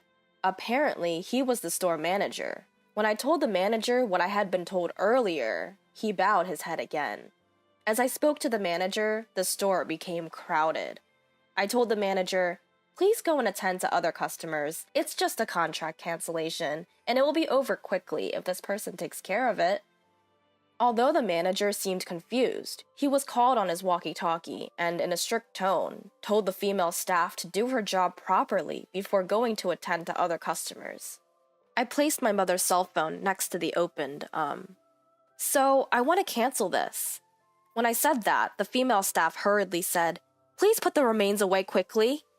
But my brother spoke nonchalantly. "It's okay, I'm not doing anything bad. Besides, you're the one who told me to bring the remains. My mother will watch over us too." I couldn't help but laugh at his words. The female staff glared at me and said, "Show me your driver's license." "Whose? Mine? My mother's?" I placed both my mother's and my driver's licenses on the table. I also lined up the death certificate and the credit card my mother used for automatic withdrawal. The female staff took all of them without saying a word and left the table. I stopped her. "Wait, don't just take them without asking. What are you using them for? You told me to show my driver's license, but you didn't tell me the purpose." "Oh, it's to confirm customer information." The female staff muttered and didn't come back, so I said, "Aren't you supposed to do that in front of us? That's what everyone else does, right? Isn't that a compliance violation?" Compliance means abiding by laws and regulations. Simply put, it's showing customers that our company follows laws and social rules. I deal with customers' personal information in my job, so I'm constantly being nagged about compliance. It's even more strict in a cell phone shop that handles a lot of personal information, but this female staff showed no sense of urgency. I was also irritated by that. But she flinched when she heard the word compliance. The saleswoman hastily brought back the personal information she took, and brought a terminal where I can view the contract information instead. By the way, my brother, being aware of the surroundings, quickly puts away the and gives the female staff a cold look.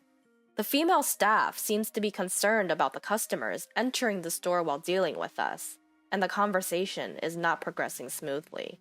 Then she says, "There will be an annual contract cancellation fee, which will be billed next month." However, I had checked with the person in charge of cell phones at my workplace that it would be waived. So I asked, "I heard that it would be waived if the contract holder passed away. Is that true?" Upon hearing this, she starts to look into it in a hurry. I sigh and take out my smartphone. I open the inquiry page on the cell phone company's website and show the official answer to the female staff. The female staff looks up and says, "Then it won't be charged, I guess," which irritated me. "Excuse me, what's with that attitude?" I couldn't help but say that, and she glared at me, but I continued. "I have no reason to be glared at for your lack of knowledge, and I've noticed you've been looking at other customers since earlier. Isn't that rude?" I heard this from the person in charge of cell phones at my workplace as well, that staff sales performance only counts when they acquire new customers. That doesn't mean they should have such an attitude towards other customers. I try to stay as calm as possible and continue. "You may think of me as a complainer, but I'm not. All you need to do is to handle this cancellation process quickly and accurately. I've been thinking this for a while, but your attitude is just terrible. I just wanted to cancel the contract, but since I couldn't finish and go home, I was irritated and ended up speaking in a strong tone. When I calmed down, I feel a little guilty. But then, I was completely astonished by the female staff's next attitude. You're a complainer, aren't you? It's not normal to bring ashes. You said you brought the person themselves, but what can you do with those ashes? She said that with a laugh. My brother, who had been sitting quietly until now, seemed to be getting angry and tried to stand up. The next moment, a loud voice echoed throughout the store. Bring me the guy who deceived me right now! It was a man in his late 20s who looked a bit rough. As soon as he entered the store, he started yelling at the receptionist. He looked around and didn't listen to the receptionist trying to stop him and headed our way. Could it be? As I thought, the man came close to our table and glared at the female staff, asking, How much longer will it take for you to finish with these customers? She turned pale and didn't say a word. I was a little curious, so I said, We just want to cancel our contract, but it's not progressing very well. However, if it's just a conversation, please go ahead. To my surprise, the man looked apologetic and declined my offer. But for some reason, my brother picked up his belongings and moved to the waiting sofa just behind us. When I looked at my brother's face, he seemed to be enjoying himself. I followed my brother's lead and caught the eye of a male customer. He nodded slightly and stood in front of a female staff. Just as I wondered what was about to happen, the male customer began speaking harshly to the saleswoman. The other salespeople were busy with customers, and the greeters seemed to be new and flustered, so nobody stepped in to stop the man. From what I could hear, he had signed a new contract a week ago and was angry because the content of the contract was different from what he had discussed, and he had been given many options without his consent. I had heard that such misunderstandings were common at our store's cell phone department, so at first I thought the male customer might be mistaken. But then the saleswoman said something outrageous. That kind of minimum fee doesn't help my performance. Since you signed the contract, can you stop complaining? I then remembered something. At our store, we have seen similar complaints, but to prepare for such trouble, we properly write down the contract details and hand them to the customers. Even if there's a complaint, that serves as evidence, and after explaining to the customer again, they usually calm down and accept that they misunderstood.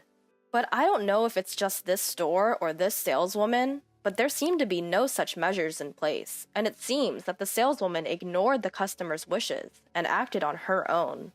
Of course, he had every right to be angry. I was already surprised enough, but then the saleswoman suddenly got up as if remembering something. As we were taken aback, she quickly returned. She had a driver's license in her hand. I forgot to return this the other day. I'll give this back to you, so please just leave. It appeared to be the male customer's driver's license. The man was furious again at her unapologetic attitude. I was searching everywhere for it, thinking I had lost it somewhere. You should have contacted me when you realized. What's wrong with you? Is this staff insane? The store manager, who had just finished seeing off other customers, rushed over. He apologized profusely, but of course, it was not a problem that could be forgiven with an apology. The manager took the saleswoman to the back for a moment. Then, the male customer apologized to me, and as we engaged in a light conversation, he said, You seem to know a lot. Are you a cell phone person? I told him that I was a salesperson at an electronics store, and the male customer seemed satisfied with that answer. At first, I thought he looked tough and scary, but after talking to him, he was surprisingly normal and even apologized for surprising me earlier. My brother, hearing this, said to the man, No, I'm sorry my sister scared you, to which I glared at my brother, and the male customer burst out laughing. After a while, only the manager returned and apologized again. He told the male customer that they would like to verify the facts and take appropriate action after contacting him later. The male customer sighed, nodded to us, and left. We asked the manager to process our cancellation, and it was done in just a few minutes. What was all that time for? We also sighed and left the store. Later, we received a customer service survey from the cell phone company, so we gave the lowest rating and wrote everything that happened in the free comment section. I thought it was a small act of revenge, but when I later talked to the person in charge of mobile phones, they told me that it was uncommon to receive such a low rating, and the staff would probably get a serious reprimand. Knowing that, my mood brightened a bit. About 2 weeks later, while I was working, I was approached for product information, and to my surprise, it was the male customer from that day. He recognized me too, and told me what happened afterward. The manager had contacted him, and the female staff had been let go, and he was offered a refund and a few months of free basic charges. It seemed like compensation for the inconvenience. Since then, that man would occasionally visit the store, and we would chat whenever we met. After some time, he told me that he saw the female staff in front of the mobile phone shop. She was apparently begging the manager outside the store, saying she couldn't make a living without a job, that she had been kicked out of her apartment, and pleading to be hired again. But the manager firmly rejected her. I couldn't help but laugh when I heard this. Later on, I happened to run into him near my parents' house, and we exchanged greetings. We laughed about the strange connection and exchanged contact information. Then, to my surprise, he asked me out, and I accepted. Thanks to that, both my work and private life have become fulfilling.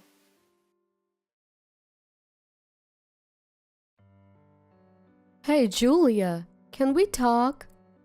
What's up, mother-in-law?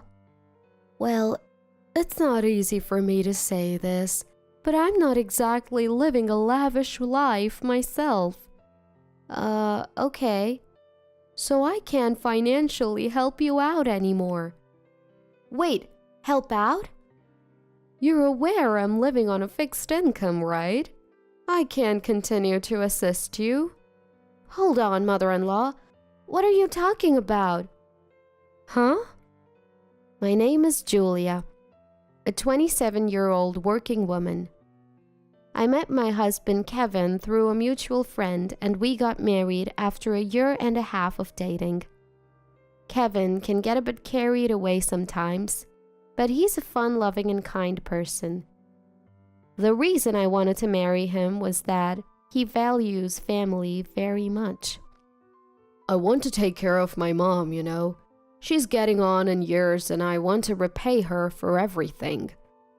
Before we got married, Kevin often talked like this, making me see him as a wonderful, family-oriented person. When we got engaged, we visited Kevin's family home, and mother-in-law welcomed me warmly. I felt relieved seeing that she was exactly as Kevin had described. I am so thrilled you're becoming Kevin's wife, Julia. He's lucky to have such a wonderful woman. Mother-in-law has always been kind to me, even after we got married. If you're busy with work and can't manage the household, feel free to ask for help. Thank you, mother-in-law. In-laws are a common issue for many, but between us, there's no tension or harassment. In fact, we have a very good relationship, like a real mother and daughter. However, after some time being married, something began to bother me. Not about mother-in-law, but about Kevin. Man, I am beat. Let's go over to Mom's place today and get some dinner, huh? What are you talking about? Today is Kevin's day to cook dinner, right? In our house, both of us working, we take turns cooking dinner. On Kevin's cooking day, this is what he said as soon as he got home. So I said I'm tired from work, right? Let's just eat at my mom's place. Now? Isn't it a bit last minute? Won't it be a hassle? It's fine. Mom would love having us there. It makes things more lively. Kevin's mom, or mother-in-law as we call her, lives alone in a big house since my father-in-law passed away before we got married. Sure, having meals alone in that big house must feel a bit lonely. but isn't it pretty rude to just show up and expect to be fed? While it's one thing for Kevin to drop by whenever he wants, I feel uncomfortable imposing. Besides, even mother-in-law might find it inconvenient if we just show up for dinner. Is Kevin under the impression that meals at home work like a diner? Hey, let's call ahead just to be sure. Why? I don't need to call my own house. Kevin, it may be your home, but I still feel like we should be polite. We're adults after all. Even with family, there's a way to do things. Since I insisted, Kevin reluctantly called his home. She said it's fine. Really? She didn't say we're imposing? No, she didn't. Mom said, come on over. You worry too much, Julia. Kevin said this with such confidence that I decided to just go along with it for today. At the house, mother-in-law welcomed us with her usual warm smile. Welcome. Dinner's ready. Let's eat. Mother-in-law, isn't this a lot of food? Must have been hard to prepare all this. I got so happy to hear you're joining us for dinner. I might have overdone it. I'm sorry for dropping in unannounced, but this looks delicious. Let's eat. There's plenty, so make sure you eat a lot. See? Told you it would be fine. Mom's cooking is the best, right? Dig in, Julia. Saying this, Kevin casually opened a beer from the fridge.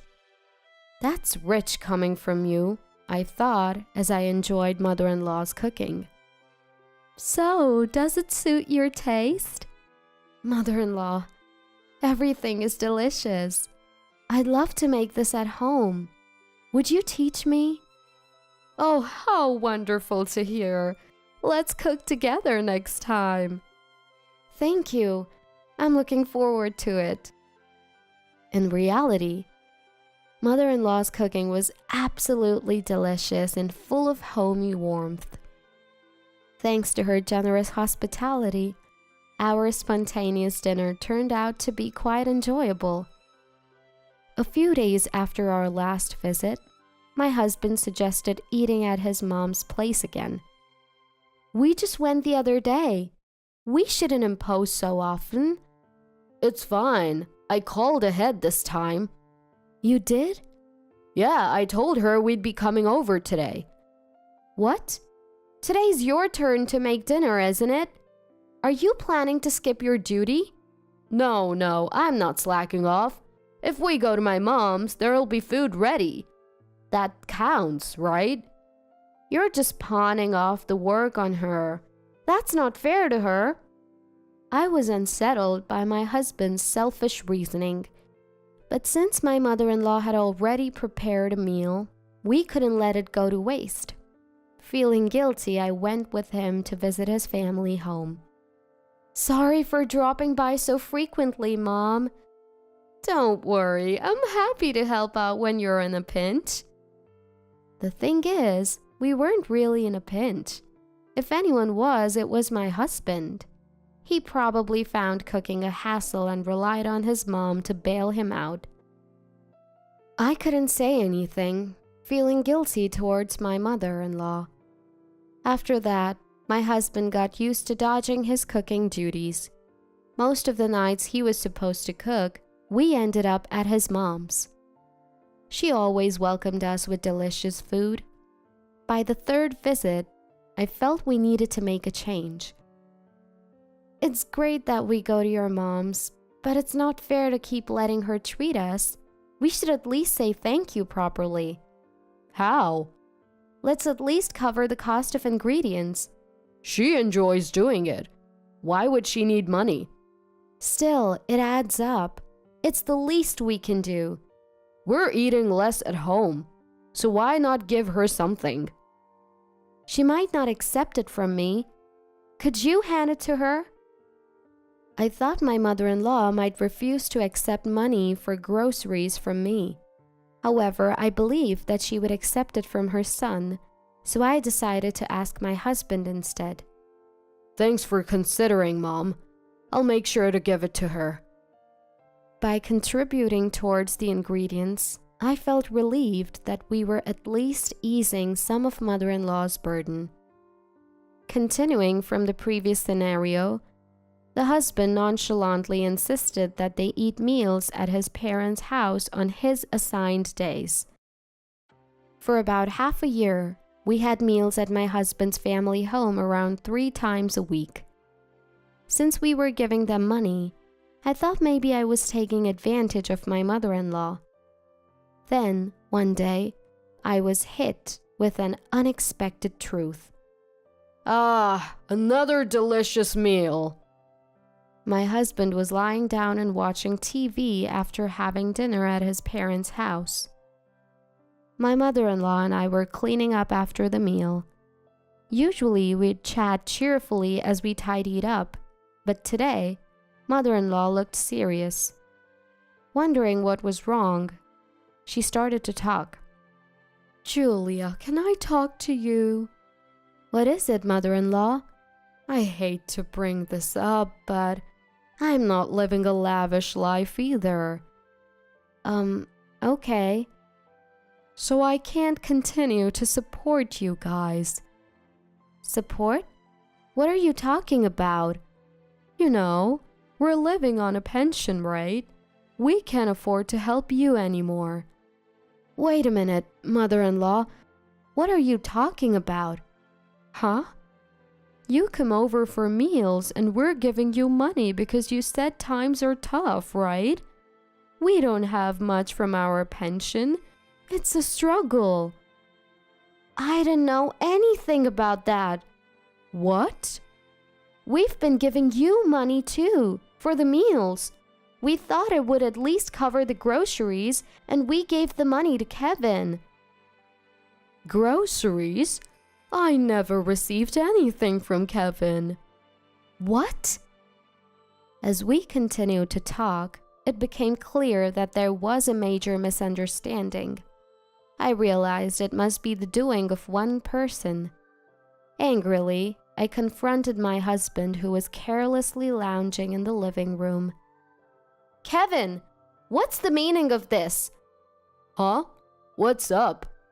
I grabbed the collar of my slightly intoxicated, grinning husband. What's going on? Answer me! What? Why are you yelling? What's the problem? That's what I'm asking you.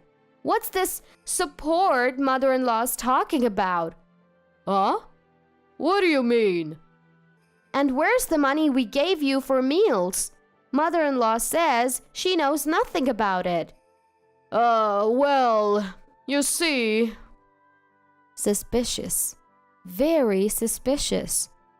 Unable to explain where the money had gone, my husband started to stammer, his eyes darting around. My husband, whose collar I had just grabbed and shaken, resettled himself with a pale face. So, what's going on? What are you talking about? Really? You're still playing dumb? Even my usually gentle mom was infuriated by Kevin's vague demeanor. You came to us saying you're in trouble. We fed you and even gave you money. Mom, please, let's keep calm. It's Kevin making me angry, isn't it? We were enjoying Mom's delicious cooking, and the mood was great. Let's just drop it. Where did the money go? Answer me! Well, that's a bit complicated. My husband mumbled and fell silent. So you really won't tell me where the money went? Fine, wait here. I told my husband that and stepped away for a while. Then I called brother-in-law and told him the situation. Brother-in-law, 7 years my senior, had been supporting my husband's family financially for a long time, filling in for our frequently hospitalized father-in-law. Kevin had even had some of his college tuition covered by brother-in-law's earnings, so he couldn't talk back to him. brother-in-law cared deeply for his much younger brother Kevin, and me as family. "I've called brother-in-law. He's on his way."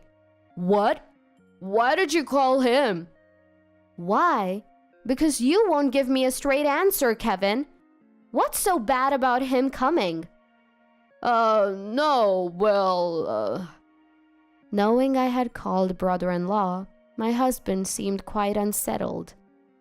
Soon after brother-in-law, who lives nearby, arrived. "Kevin, what did you do with the money from Julia and Mom? Speak up!" "Oh, well, I didn't use it for anything major." "What was it again?" I see." Brother-in-law, sensing that getting a straight answer from Kevin was going nowhere, said, "Julia, this might take a while. I'll get to the bottom of this. You should head home for now." "Julia, I'll go home with you." "Nope, you're staying right here. Don't you think you'll get any sleep tonight? You're off work tomorrow anyway. Let's have a long talk." "Thank you, brother-in-law. I appreciate it." "Julia, help me!" Ignoring my husband's soft plea, I went back home. Though I returned to my own house, I was so worried that I could hardly sleep that night. So, the family was summoned again to my husband's parents' home the next afternoon. "Hello. I apologize for the inconvenience last night." "No worries. Sorry for calling you back here again." As my heart pounded, I entered the room to find that even my brother-in-law's wife was present. Why would the whole family gather like this? What on earth did Kevin do? As soon as I took my seat, my mother-in-law and brother-in-law began to apologize profusely. "Julia, I am so sorry. My brother did something terrible." "What's going on? Even you, mother-in-law? Kevin, what happened?"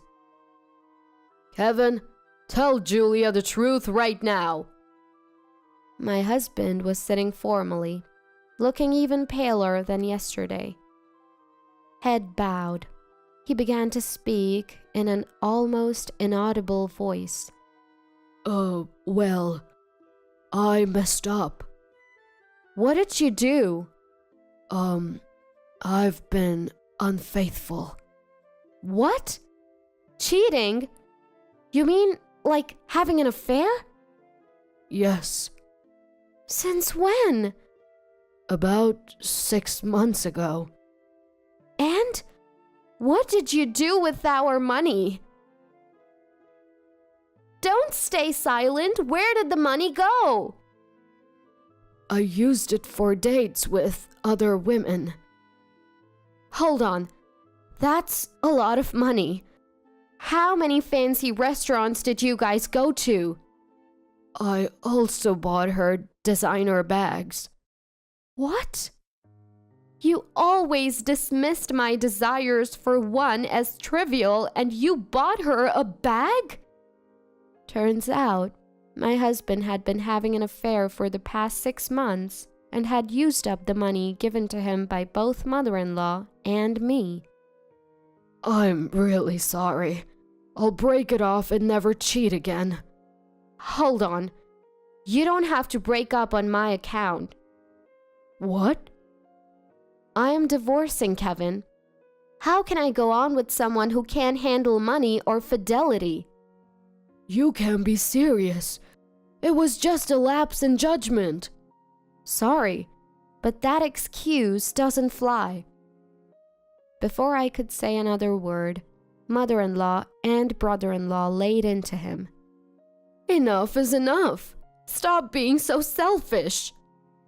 Do you realize you were cheating using money that your mother and Julia scrimped and saved? What do you mean, a lapse?" "Giving designer bags to your affair partner? You should have been doing that for Julia, who's always working hard. You're the worst." If Julia wants to break up, you don't really have the right to refuse, do you? That's right. Make sure to pay back the money you both spent and also provide the deposit required for the divorce court. What? If we divorce, Julia will no longer be family. Are you all okay with that? If the choice is being manipulated by Kevin forever, isn't it easier just to split?